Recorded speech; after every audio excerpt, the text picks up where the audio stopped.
Hello and welcome to Supposedly Fun. My name is Greg. I'm Joel. And the star of the show, Teddy, is right here. He is probably exhausted because we took him for a big snowy walk and he ran, didn't you? So much. So he might pass out of sleep or he might want down pretty soon. We'll see. But anyway, what are we here to do today? We are here to do our top nonfiction reads of 2024. Yeah. And I did not have as successful of a nonfiction year as you. I looked on Storygraph. So I only read 10 nonfiction books in 2024, which is 11% of the reading that I did. So I have a top 5. You have a couple more. Yeah, I have a top 5, and then I have like 2 or 3 that I want to just throw in there that I think are really important books. Yeah. They didn't make it as high, and it's hard to really do nonfiction ratings. So it kind of is because, I mean, it's weird because a lot of fiction does different things and can be rated a little bit differently. But for some reason, I think we both struggle with nonfiction because, same thing. But you read a lot of really good nonfiction this year. So I will let you talk about the books outside of your top 5 that you want to cover. And then I will join when we get to the top 5. And in the meantime, I'll be drinking tea out of this really sweet mug with Guinness and Jamie. You have a matching one. Matching with different pictures. Matching, but with different pictures. Because it is cold and wintry here, we're drinking tea today. So, all right. My first one is going to be 4,000 Paws by Lee Morgan. This is about a veterinarian who worked as a volunteer veterinarian on the Adirondack dog sledding trails. And I found it super interesting because they take super good care of the dogs. And basically, if the veterinarian has the final word, if the veterinarian says, your dog cannot race, that's it. You can't argue, nothing. And I really appreciated that because they do make sure the dogs are very well taken care of. That is something that's very good to know. They sled dogs, they all have like several sets of booties so their feet don't get too burned by the snow. And take care of those pawpaws. Take care of the pawpaws. Yeah. And it just was really good. And it kind of talked about his life because he had worked several years on the dog sled teams or on the Adirondack to be a veterinarian. Okay. So I found it super interesting. Yeah, and I haven't read it. I want to read it, but I listened to an episode of the podcast You're Wrong About where they had someone on who has done the Iditarod. Yeah. And it was just as fascinating to learn a lot of the things about it. She kind of dispels the alpha dog myth as well. Teddy's so sweet. And talks about how the lead dog is not necessarily the most aggressive. Right. So, and I think you said it covered that in and the book. And it covers every position the dog runs. The lead dog is usually in the middle because they set the pace kind of too. Yeah. But you need your front dog to be quick thinking that when you're coming up on a turn or a tree, they know how to think fast. Yeah. And then your back dogs are your muscle that just do the work. Yeah. Because they keep that tension off so the lead dog can not work as hard but focus on the trail. Yeah. So super fascinating. If you're a dog lover and you like outdoor sports, because you guys know me, I like my outdoor stuff. Yeah. It's fascinating. And I'm going to try to do more nonfiction in 2025, so I might try to get that. Okay. And so, what else? And then my next one, I have to get the author's name because I don't remember, was Alive, the story of the Andes survivor by Piers Paul Rand. Yeah. I think you gave me an episode of You're Wrong About the Andes survivors. 1972 Uruguayan soccer team that wrecked in the Andes and was there for several months. Yeah. And also last year there was a movie called The Society of the Snow, which is based on that accident. Yeah. And it is it's an upsetting movie because of the subject matter, but it's really a beautiful movie as well. So I can't remember if we had watched that before or after. No, after I read Alive, I wanted to do the movie. Okay. And we chose not to do, and I did a little research on which one was better, the 1980 movie or the 2000 movie, Yeah. or 2023. Yeah. And they said the 23 was more realistic, Yeah. less dramatic, and Actually had actors who were from South America. Yeah. Yeah.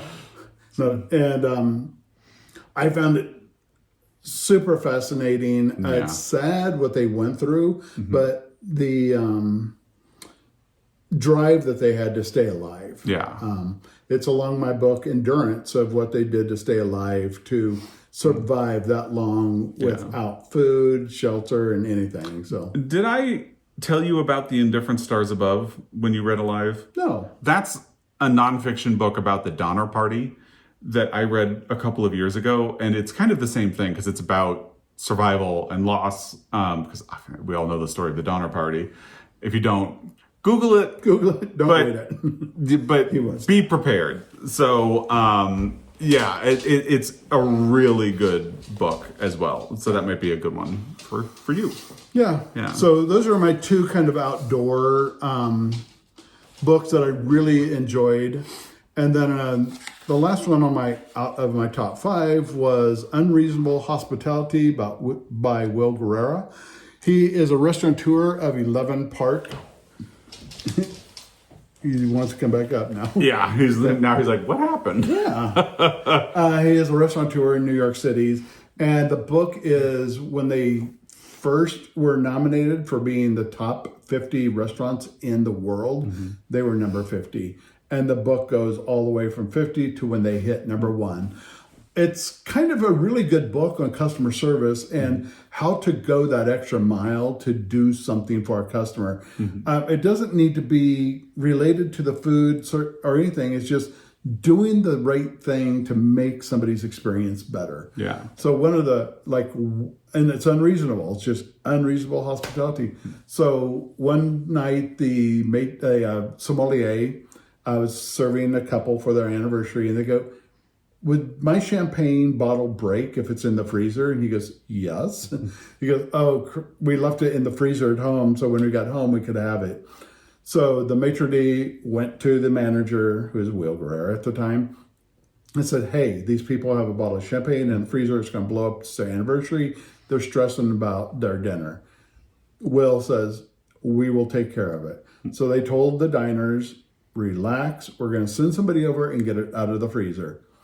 So they do this. Well, when they come home, they found the champagne was out of the freezer, but they had some nice caviar, some meats, a whole little picnic set up. So they just went that extra mile so those customers could enjoy their experience at the restaurant.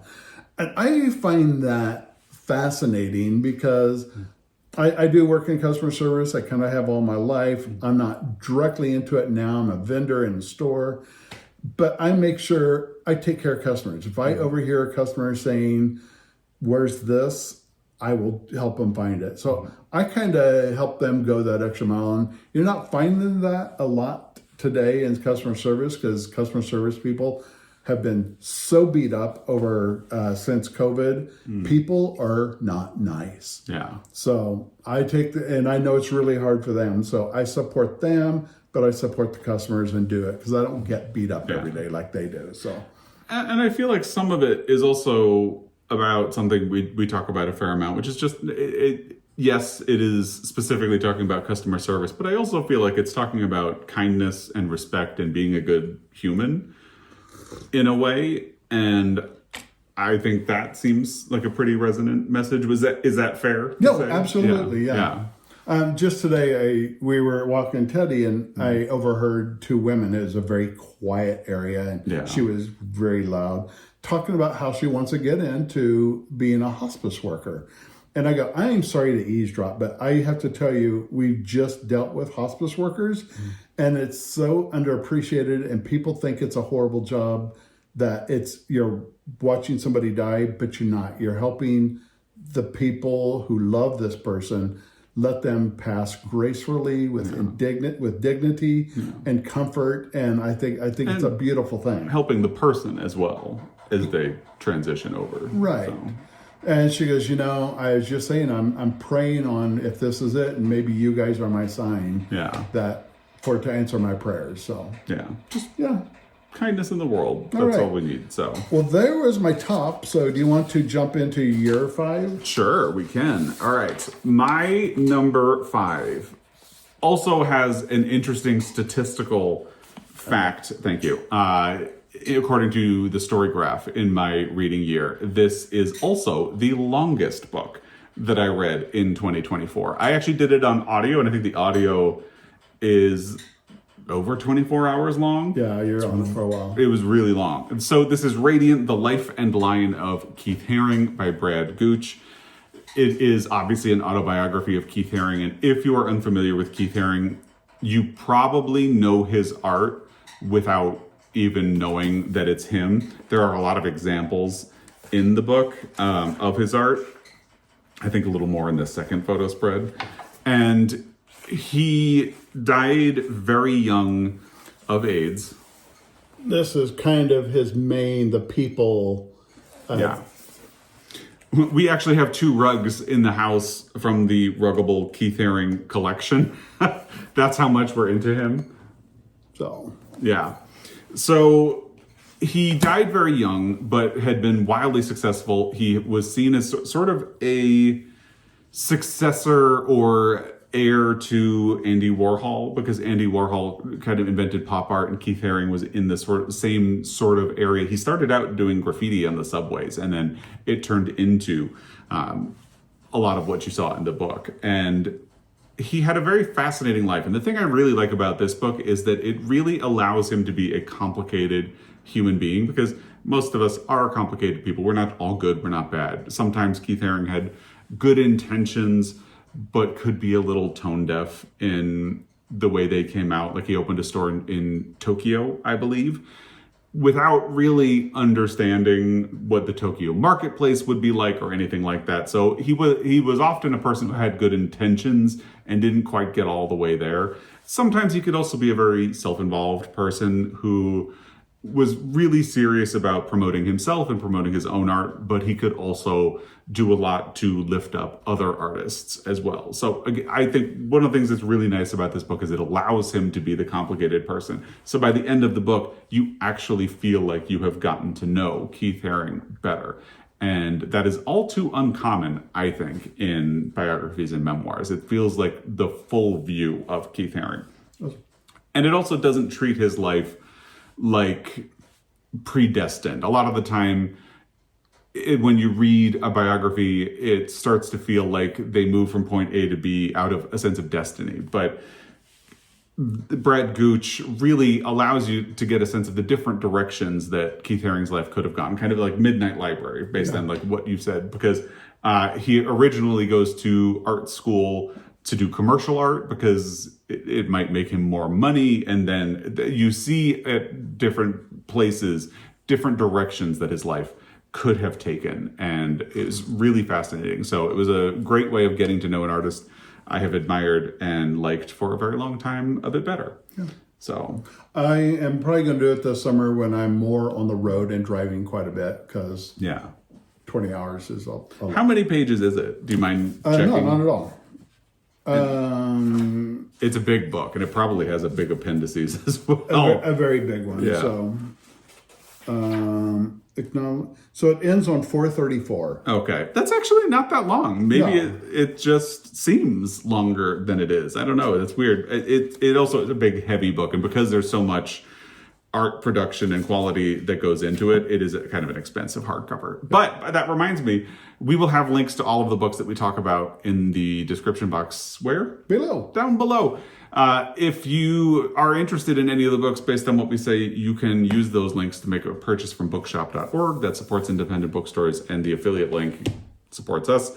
Or go to your local independent bookstore. Joel is wearing a Flint Hills bookstore t-shirt today. Yep. And they are a great store. We've never actually been there, but they're still a great store. And the owner's lovely. Yeah, the owner's super sweet. They're in Council Grove, Kansas, a little town that is between me and where my grandmother lived, and there's a Dairy Queen there. So we always went to Council Grove, stopped at Dairy Queen, then go to Grandma's house. And just is a big memory for me. And then when we found her on Instagram, started following her, I called her one day, and she's just a lovely lady. She is. Jennifer really helped me. I wanted to do a book for my dad that was a Kansas State University book, and I wanted to get from her. She also, I think the reason I found her was The day the world came to town. Sorry. She posted the book the day the world came to town, and I read it and fell in love with that. Yeah. I think is one of my top reads of 2022. Yes, and I think I read it the following year. Yeah. Based on the musical Come From Away, which is based on the same thing. So it's basically Gander, Newfoundland, had an abundance of planes land there on 9/11 when everybody is grounded. And the love and everything that the community of Gander gave to these strangers to take them into their homes and let them stay there for over a week. Absolutely beautiful, heartwarming, lovely story of the best thing that could happen on the worst day of American history. Yeah. You know, I when we did our best fiction list for 2024, which will also be linked down below, we started noticing themes running throughout, and I think we're already seeing that in our nonfiction list because Radiant, Keith Haring did have a very had to have an instinct toward the being charitable and giving back, unreasonable hospitality, and then we just talked about Come From Away. So these are books that are in many ways about kindness and giving back and respecting other people. And so I think that's what we need going into 2025. Yes, we need to do that. Remember, my sign-off T-shirt for 2024 was a Life is Good shirt that says, believe there is good, but then it also highlighted parts of that to say, be the good. So we need to believe there is good and be the good in 2025. And my shirt is be kind. Yes, So that's our motto. My number 5 was Made by Stephanie Lamb. It's a journey that she went on being a single mother, working a job as a maid, and just the way people treated her because she had no money, she was a maid, she was a servant to people, and everybody just treated her horribly. Her parents were even the worst. Yeah. And it's a enlightening story of how a mother went as far as she could to make sure her daughter was taken care of, and she found a better way in life. Yeah. And one of the people in there who was actually nice to her was an elderly man who bought her a bag of lobsters and gave to her so she could take them to her and her husband to make lobster dinner. She didn't know how to cook a lobster. She didn't know what to do, but she did it. And it was just this beautiful act of kindness that this man gave her the lobsters. Yeah. I had read it a couple of years ago and have been telling you throughout the years that you should absolutely read it, but wait until you're prepared for a book that is going to be very good, but is going to make you furious because of the way people treated her. I mean, even the way the reason she ends up in these dire straits, or something that really contributes to it, is that she was in an abusive relationship and she had a daughter with this man, and she left him and had nothing. And even when they had a custody hearing for the baby, the judge was saying to her, like shaming her for saying, well, he has a job and you don't. And he has a home and you don't. And she's standing there thinking to herself, right, I have none of those things because he was abusing me and I had to leave. And that is the type of thing that happens to her again and again throughout the story. So, another book with a message: be kind to other people. Just be nice and understand where they're coming from. She has a new book a newer book called Class that neither one of us has read yet, but I would really like to. Yeah. All right. So, my number 4, I don't have a copy of the book, but I have a copy of a different book by the author that I would also recommend. It was one of my favorite reads from last year. So this one is Of Time and Turtles by Cy Montgomery, but the one we read this year is What the Chicken Knows by Cy Montgomery. So Cy Montgomery does longer books like Of Time and Turtles or The Soul of an Octopus, which is also just wonderful, an incredible book. She also does a lot of children's books that are inspired by her books. Like there's a children's picture book about turtles that's sort of a tie-in to this one. And there's a children's book about octopuses that's a tie-in. And there are also children's tie-ins to her shorter books. And there's a picture book about hummingbirds that goes with The Hummingbird's Gift. And even How to Become a Good Creature, which is her memoir, beautiful book as well, is something that has a children's version attached to it. So they're all really great books. Cy Montgomery has become a favorite author for both of us, I believe. Yeah. And we absolutely love everything that she does. So the chicken book, or What the Chicken Knows, rather, it's not the chicken book, but is an example of a case where she will take something that she wrote in essay form and expand it to sort of a novella length book. And basically the audios are usually like 2.5 to 3 hours long on those, and we always do them on audio because Cy Montgomery does a great job reading her own work. She's so passionate when she reads too. Yeah, the passion, the curiosity, the care all comes out in her voice. So What the Chicken Knows is an example of one of those. It started out as an article, she expanded it a little bit, and then it is so beautiful and interesting, and it talks about myths about chickens in part, like the idea that chickens are stupid. They are not. And she talks about her care of chickens and learning about chickens, and it is really, as any Cy Montgomery book, it is fascinating, it is very empathetic and caring and very curious about the world and other people and other animals, and I love it. I like that about Cy Montgomery. She will actually really throw herself into her work and really learn about all these things. She learns about octopuses, hawks, a pig, hummingbirds, turtles. She actually followed a turtle rescue in the time of turtles, that when they're injured, they rehabilitate them. So, which is, they don't give up on them. Yeah. And then going into What the Chicken Knows is just demystifying that chickens are dumb. Yeah. And she also does really profound care for these animals, and that comes out in the chickens because one of the things, if you own chickens, is you have to protect them from predators. And sometimes a predator will get in anyway. And somehow she writes about these things without making it seem overly sad. Like of Time and Turtles, turtle rescue, not every turtle is going to make it. But somehow, even as her heart is clearly broken about the turtles that they can't save, and your heart is as well, she makes you feel good about it. Like, I've read Of Time and Turtles. It was one of the last books I read in 2023. And the way I described it at the time was like, it helped heal me to go into a new year. And then what do you know, the new year ended up being just as difficult, but still. And then here she is with the chicken book doing the same thing. But also her enthusiasm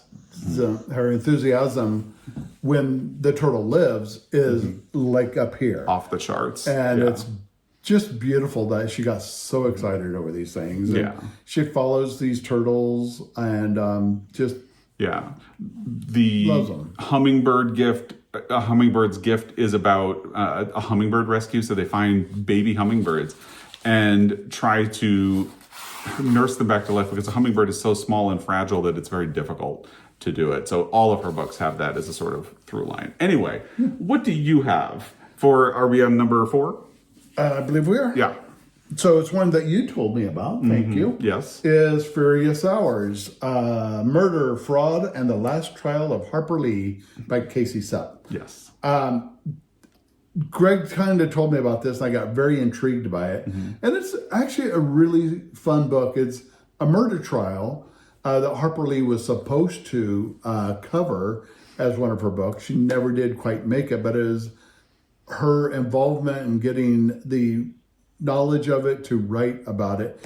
And there's actually part 1 is the murder and part 2 is about Harper Lee. And I just thought it was fascinating. It really is. It's a great addendum to Kill a Mockingbird. Yeah.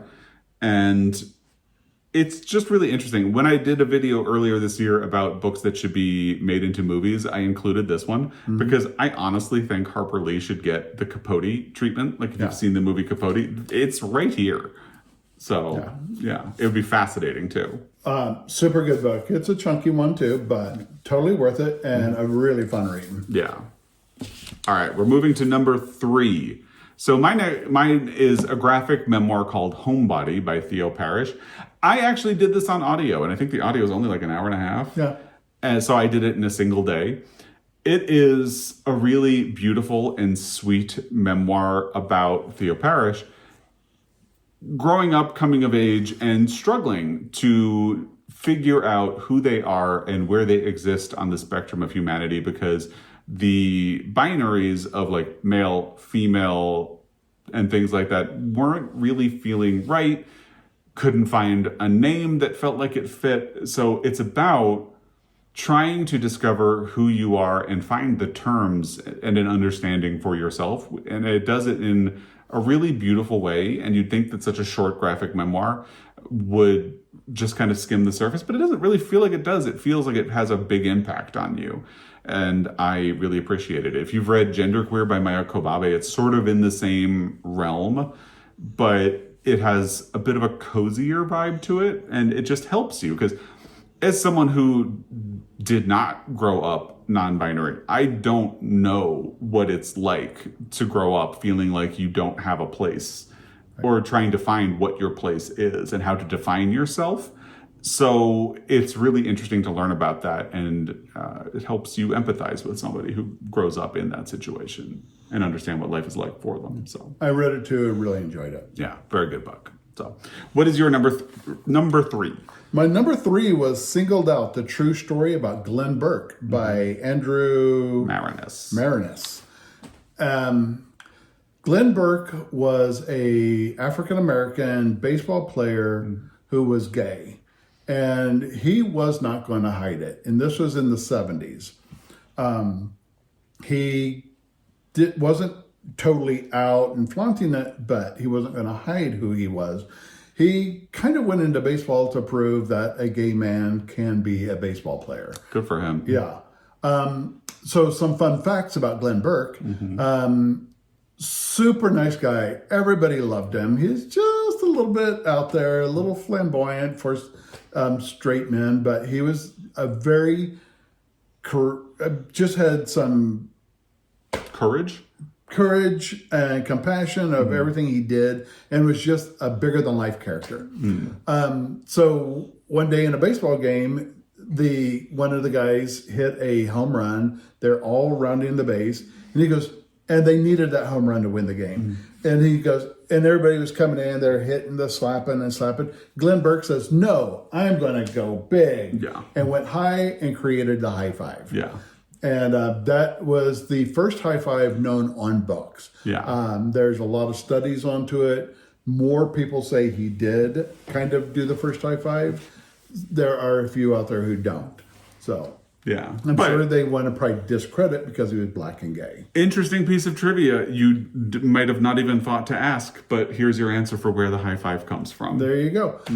His life takes a turn. He does come, they were going to force him to get married so the rumors would stop, and he goes, no.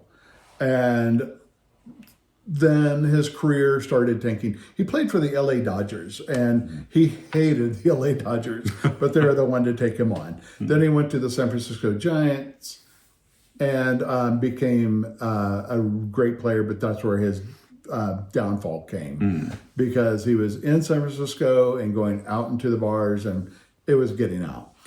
So they forced him to get married. He said no, and his life just then turns to alcohol, drugs, and basically he was on the down and outs. He was like on Skid Row dying when the author found him. It's like, let's tell your story.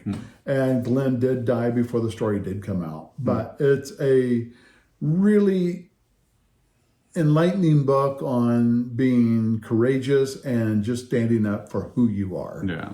So it was a good one. It sounds really good. I like baseball too, so it kind of fell in my wheelhouse of baseball books. And yeah. You played baseball for a while, didn't you? I played softball. Softball, yeah. So, yeah, look at that. Yay. What do you got? All right, so my next one Oh, yay. is a little bit of a cheat. No, I don't think so. So I was looking on Storygraph again. Let me plug Storygraph because if you're still using Goodreads, I prefer Storygraph, and it's not owned by Amazon.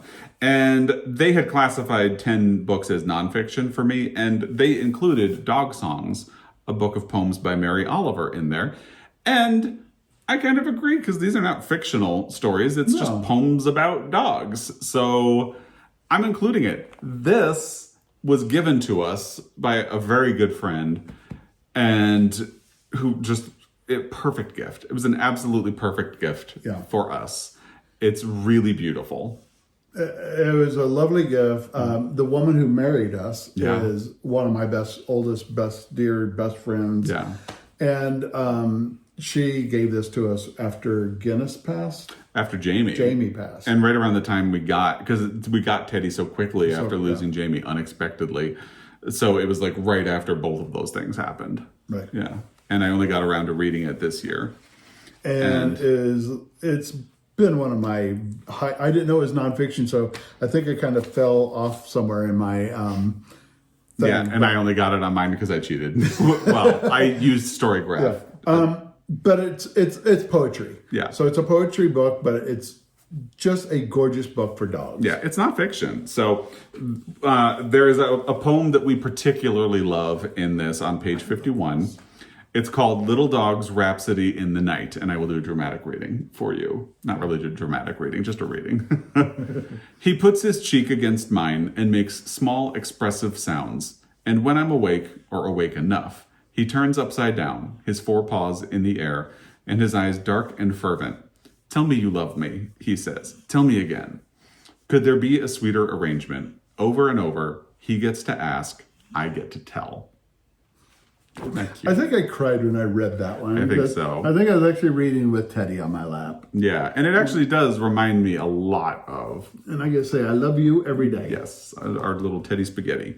So, and it has beautiful illustrations as well. Let's see if I can find one. Here we go. There's one. Okay. There you go. Sweet little drawings. Yeah. It's a little guy, so it's fun. I think I read it in a day. Yeah, I think I did too. And if you... yeah. So if you know a dog lover, that makes a perfect gift. Yes. And if they've lost a dog, it would be a beautiful gift for them as well, because there are poems in there about saying goodbye to a puppy companion friend. So yeah, beautiful. Highly recommend. Beautiful, beautiful book. What is your number 2? My number 2 is Inland Island by Josephine Johnson. I love it. I just kind of found out just now too, this is nonfiction. Yeah. So I thought it was, now that I think about it, yes, it is nonfiction. So Josephine Johnson had a plot of land and she said she wanted to write about it. So she just let the land just go. Just whatever the land does, the land does. Yeah. And she spent a year writing the book. Of each month, she would write something. So the chapters are January, February, March.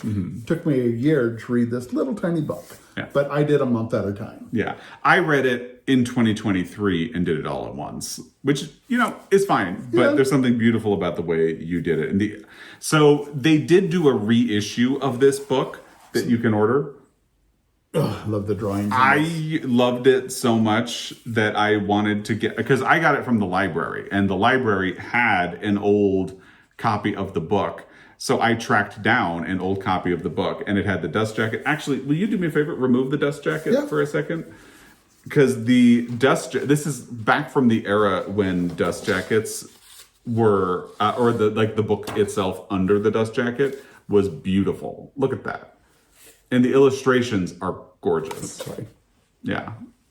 So just had to show that off as well. And beautiful. Yeah. Love it. So your birth month is February. What does February look like? And then we can... It was just kind of really getting into the snow season. Oh, the illustrations. Oh. Sorry. Let's see.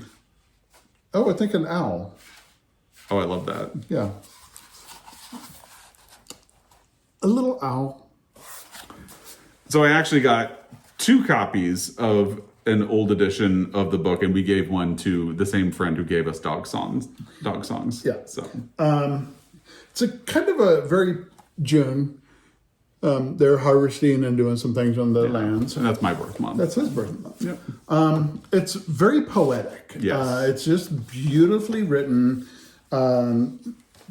Not poetry, but very poetic. Yeah. And do you want to do your fun fact on Josephine Johnson? That she was a Pulitzer Prize winner. Yeah, so she is actually the youngest person to have ever won a Pulitzer Prize for fiction. She won it for her debut novel, which is called Now in November. Wonderful book. I just loaned my copy to somebody because I'm out here trying to spread the gospel of Josephine Johnson. I find her story fascinating. I have a whole video about it, actually. I'll link it down below. Okay. Because in my Now in November video, I talk about it. But basically, the idea is Now in November was published, became a huge success.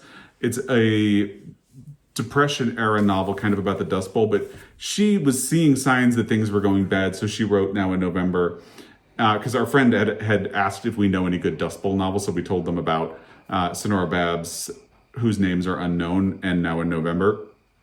And then it happened to be published the year that the Dust Bowl really went bad. So it became a huge bestseller. It won the Pulitzer Prize. Her next book was a story collection, did really well. Her next book flopped. And then the book that came after that, her publisher rejected because they were worried that it promoted socialist ideology.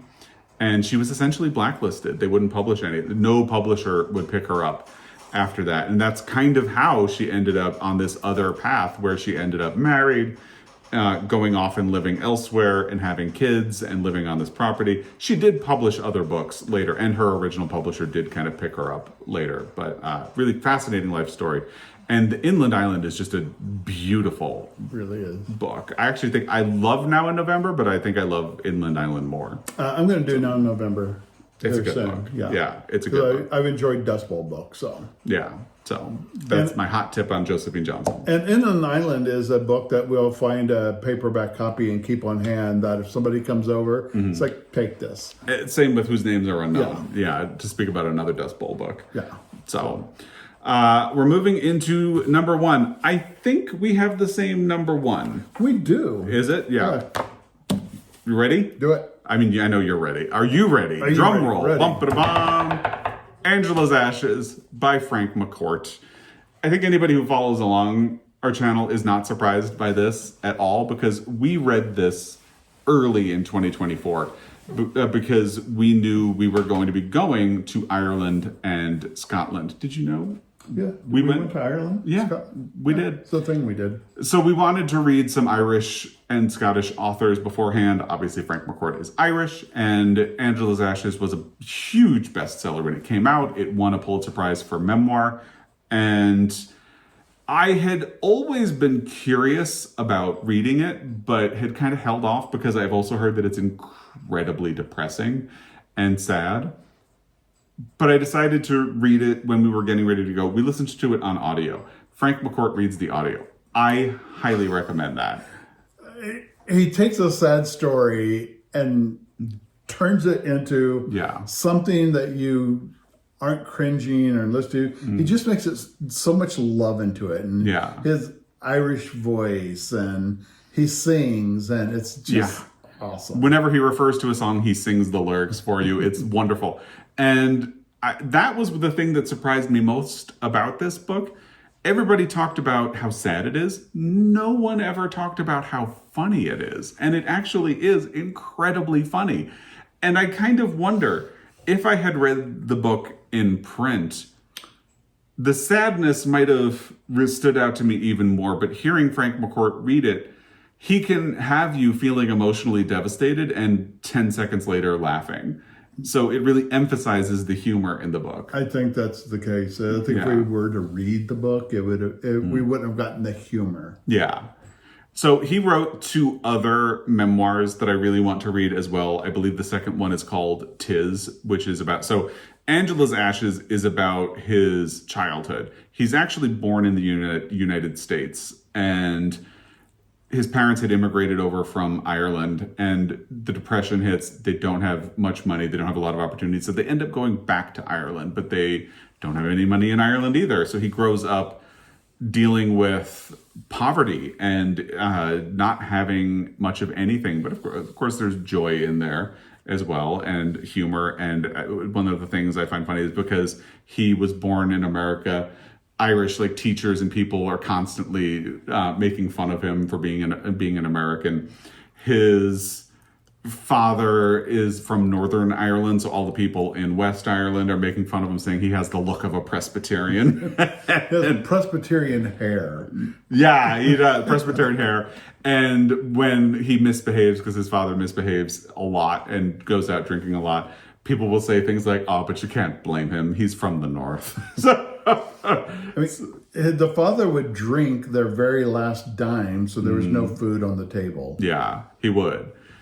And yeah, there would also be great stories about his father telling him stories about Cuchulainn, who's an Irish folk figure. And then when we were in Ireland, we were staying at a hotel on O'Connell Street, and we would walk to the River Liffey and the Halfpenny Bridge and explore around. And one day we were walking by this big fancy building that looks like a bank, and looked in the window and saw a statue of, I was pretty sure it was Cuchulainn because I saw a raven or a crow. Is it a raven or a crow? Doesn't matter. Yeah, great. Let's go raven. Let's go raven, sure. On his shoulder. So I stopped and looked in the window and realized that it had been the customs or the post office that his father took him to visit in this book back in the day. And that was the statue of Cuchulainn that he was so mesmerized by as a child. And I stopped on the street and shrieked. Yeah, the statue is very grim. It is. Was the body alive? I mean, no. Yeah. So the story is that Cuchulainn was this folk figure who fought against the British, I believe. And the story is that when he was finally killed, the British were so afraid to check if he was dead that they just stood post for hours waiting to see if he would move. And finally, a raven or a crow landed on his shoulder and began to drink the blood. And that was the sign to the opposing army that he was actually dead. So the statue is Cuchulainn dead on a stone, but with a crow on his shoulder. It was grim enough that kind of stopped us to just go look in the window and see what this is. And that was actually a fun find. It was, because it was so it's one of those things where you're sort of like, oh, this, it seems so trite because obviously Frank McCourt was in Ireland and had been in Dublin, but to see something that he had specifically written about in the book. Yeah. So this covers his childhood, and at the end he goes off on his own and immigrates to the United States. Not a spoiler. It's fine. It's his life story. It's been out for a really long time. And then Tiz picks up with his story when he gets to New York. And then Teacher Man is about his career as a teacher before he became a famous author. So really beautiful book. I can't wait to read the other books in the series as well. I was so glad we read it before we went to Ireland, especially since we got to have that moment with the statue of Cuchulainn. Yeah, that's awesome. Yeah. So that's our favorite nonfiction books of 2024. Yeah, I had some fun reads and really enjoyed. I do enjoy nonfiction a lot, but I probably do about 25%. Yeah, and I only did 11%, so I want to do more. And actually, here is a bit of a spoiler. I am starting my year off with a nonfiction book. So if you follow along, you know I had gotten the audio of A Gentleman in Moscow. Things happened. We had a very difficult Christmas. We don't need to get into it now. Nobody wants to cry. But I didn't finish the audio in time. It got returned.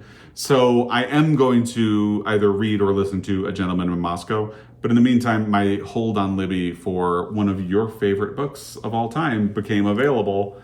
So I'm going to do it. And I forgot to pull it so we could hold it up. Endurance by Alfred Lansing. Yeah. And it starts with a bang.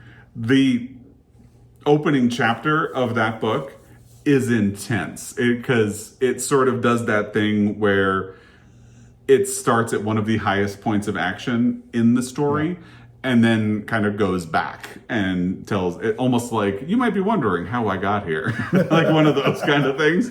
Yeah. And so right before bed, I started listening to the first chapter, and then you got up to get something and came back to bed, and I was like, oh my God.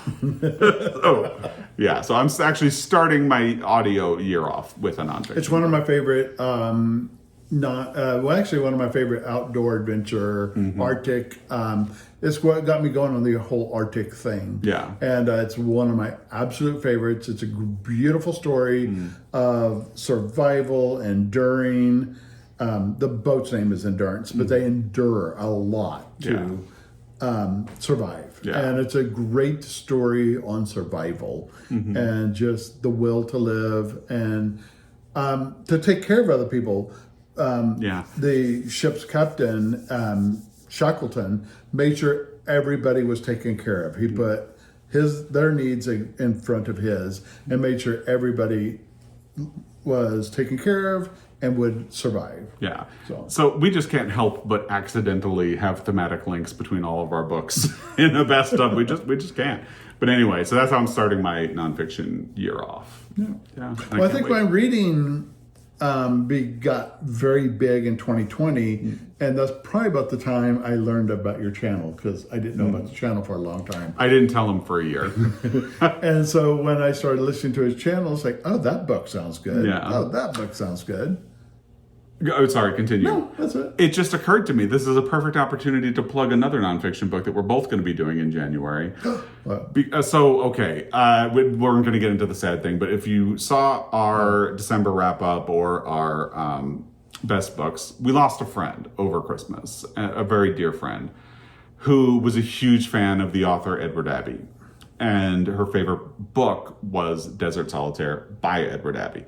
So we are going to read that book in January, both of us. We got the audio of it on Libro.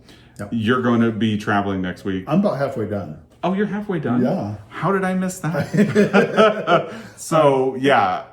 It's an incredible book on the desert, the outdoor, Moab, Arches National Park.